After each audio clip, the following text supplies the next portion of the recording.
2025 June മാസം ജ്യോതിഷപരമായി നിരവധി പ്രാധാന്യങ്ങളുള്ളൊരു മാസമാണ്. ജൂൺ 14 വരെ മലയാള മാസമായ ഇടവും അതിനുശേഷം മിഥുനവുമാണ്. ഈ മാസം ഗ്രീഷ്മ ഋതുവിൻ്റെ ഭാഗമാണ്. ചന്ദ്രമാസങ്ങളിൽ ജ്യേഷ്ഠവും ആഷാഢവും ഭാഗികമായി ജൂണിൽ വരുന്നുണ്ട്. മഴക്കാലത്തിൻ്റെ മാതംഗ ഭംഗികൾ നിറഞ്ഞ രോഹിണി, മകയിരം, തിരുവാതിര, ഞാറ്റുവേലകൾ ഈ മാസത്തിലുണ്ട്. ഇത് കാർഷിക കേരളത്തിന് അവിഭാജ്യമാണ്.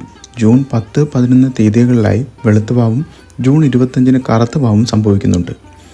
ഈ മാസം ആരംഭിക്കുന്നത് ഞായറാഴ്ചയാണ്. ഇത് സൂര്യൻ്റെ ശക്തമായ സ്വാധീനത്തെ സൂചിപ്പിക്കുന്നു. സൂര്യൻ ആരോഗ്യവും വ്യക്തത, ആന്തരിക സത്യം എന്നിവയുടെ ഗ്രഹമാണല്ലോ.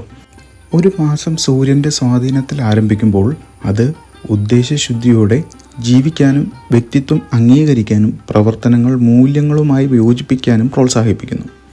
ആത്മപരിശോധനയ്ക്കും ആത്മീയ വളർച്ചയ്ക്കും പ്രോത്സാഹനം നൽകുന്ന സമയമാണ്. വൈകാരികമായ മോചനത്തിനും നവീകരണത്തിനും ഇതൊരു സമയവുമാണ്.